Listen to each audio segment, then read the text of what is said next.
दादा, इसे यहाँ नहीं, इसे बाहर ले जाइए। समारोह के बैनर चारों ओर लगने चाहिए, बाहर लगवा दीजिएगा इसे। दादा उसे थोड़ा सा पीछे ले लीजिए, थोड़ा। खूब भालो जी। नमस्कार नमस्कार। अनिरुद्ध बाबू, सुना है कि आपकी पत्नी आज भाषण देने वाली है। जी, बॉन्दिता आज इतनी सारी औरतों के सामने भाषण देने वाली है। अब आपकी बेटी और आपकी बहू आई है ना? जी, सब लोग आ गए। बहुत अच्छे, आप भी आइए। मुझे पता है तुझ पर क्या बीत रही है। कैद में रहना तो चिड़ियों को भी नहीं पसंद है। तू तो इंसान है, पर क्या कर सकती हूँ बता? मेरे हाथ में कुछ है नहीं ना। अब तू जब तक ठीक नहीं हो जाती तू बाहर नहीं जा सकती, ये तुझे पता है ना। मैं तो यही चाहती हूँ कि तू जल्द से जल्द ठीक हो जाए और तेरी इस बीमारी का नाश हो जाए। और मैं खूब प्रार्थना कर रही हूँ, पूजा पाठ कर रही हूँ, ताकि दुर्गा माँ का गुस्सा कम हो जाए और तेरे सर पर जो पाप लगा है ना उसका दोष भी कम हो जाए। एक बार तू ठीक हो जाए फिर तू बाहर जा सकती है। हाँ बॉन्दिता, देख लेना 1-2 दिन में ये जो बीमारी है ना तेरे शरीर में वो गायब हो जाएगी। पर अगर तू ही नहीं मानेगी मेरी बात तो मैं दुर्गा माँ को कैसे बोलूँ कि वो मान ले? समझ रही है ना? अपने और सबके भले के लिए मानेगी ना मेरी बात? इतनी सारी औरतों को हिम्मत देने का, प्रोत्साहन देने का मौका बॉन्दिता कभी नहीं छोड़ेगी। मुझे पूरा विश्वास है बॉन्दिता पर, वो जरूर आएगी। अभी 10-15 मिनट बचे हैं, बस आ ही रही होगी। गाड़ी शायद कहीं अटक गई होगी। अनिरुद्ध बाबू, जरा इधर आइए तो। मुझे पूरा भरोसा है बॉन्दिता पर, वो जरूर आएगी। 6 बजने में कुछ ही देर है। मेरा इंतजार कर रहे होंगे वहाँ पति बाबू। उन्होंने मुझ पर विश्वास करके हाँ कहा, मैं नहीं जाऊंगी तो कितना बुरा लगेगा उन्हें। सबके सामने सर झुक जाएगा उनका।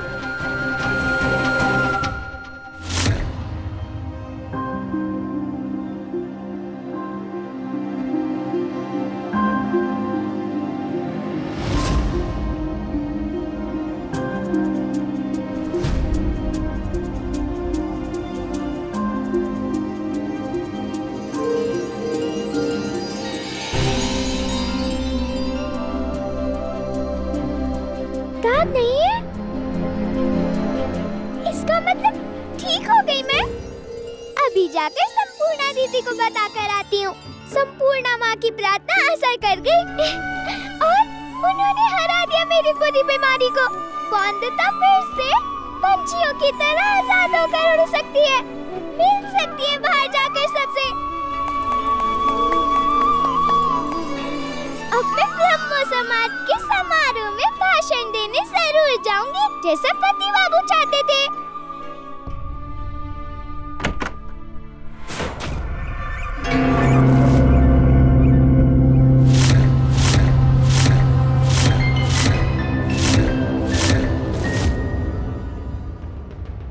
संपूर्णा माँ, संपूर्णा माँ, मामी, मामी, मामी आपको पता है कहाँ है संपूर्णा माँ? मामी उठना। पति बाबू ने तो मोटर गाड़ी और चालक बाबू को भेज दिया है और पूरे घर में कहीं नहीं है संपूर्णा माँ। क्या करूँ मैं अब?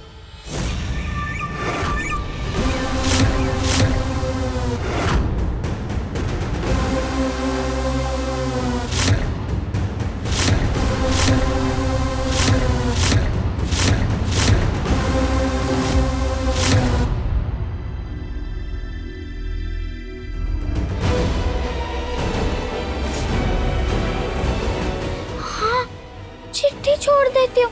जब मामी जगेगी तो मामा ये चिट्ठी पढ़ के सुना देंगे। मेरी बुरी बीमारी दूर हो गई है संपूर्णा माँ। इसीलिए ब्रह्मो समाज के समारोह में भाषण देने जा रही हूँ मैं।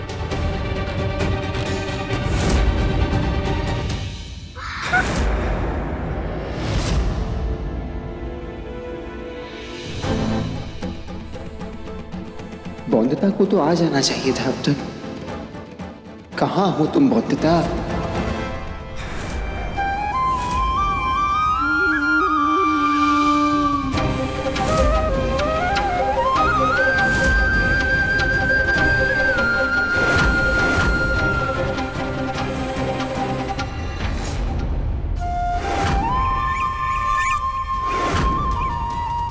शुक्र है दुर्गा माँ, हमारी छोटी मालकिन अच्छी हो गई है। सच कहता हूँ दुर्गा माँ, इन्हें खुशी पूर्वक घर से बाहर जाते देखकर हमारे दुखी मन को बहुत आराम मिला है। पर बौंदिता बाहर कैसे जा सकती है?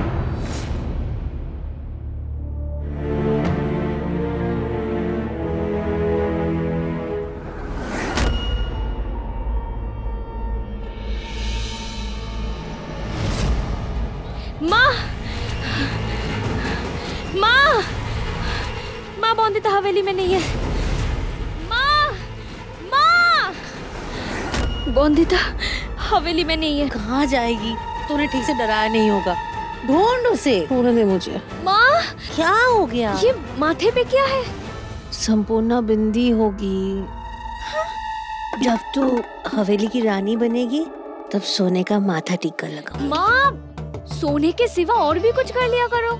और ये कागज की बिंदी होती है क्या? ऐसा लग रहा है किसी ने माथे को लिफाफा समझकर डाक टिकट चिपका गया हो। पर ये है क्या? हाँ? वाह! अरे बहस करना बंद करो तुम लोग। पढ़ने तो मुझे। क्या है इसमें? अरे ये तो बौंदिता की चिट्ठी है तेरे लिए। मेरे लिए? हाँ। क्या लिखा है? पढ़ो जरा। अरे ब्रह्म समाज के किसी समारोह में गई है भाषण देने के लिए।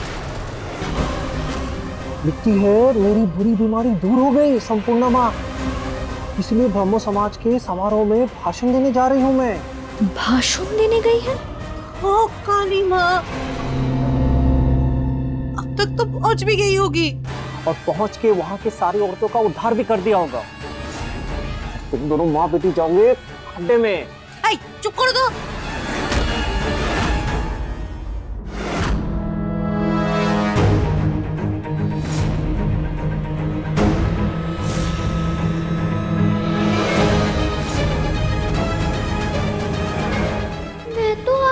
पति बाबू, पर आपका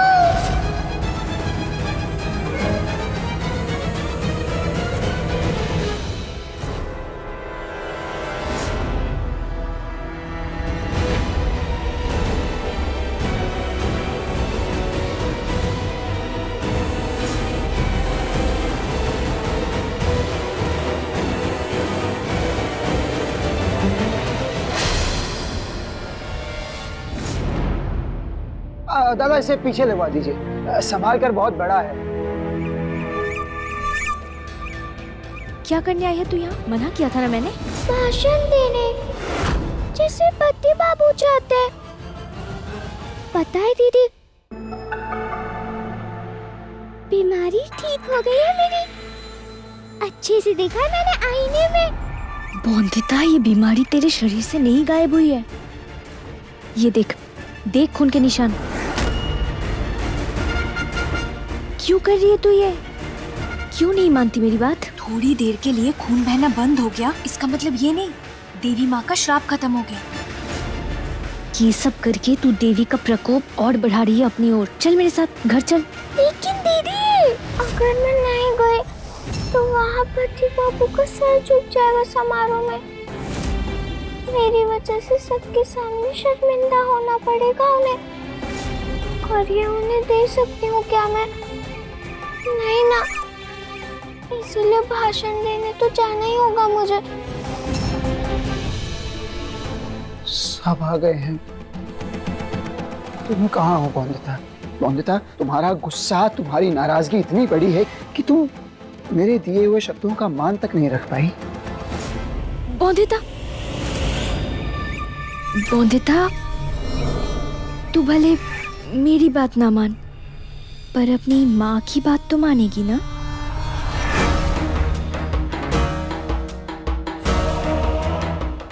ये ले, तेरी माँ की चिट्ठी आज ही आई है। माँ की चिट्ठी? यही लाने गई थी मैं डाक खाने से। देख तो जरा पढ़ के।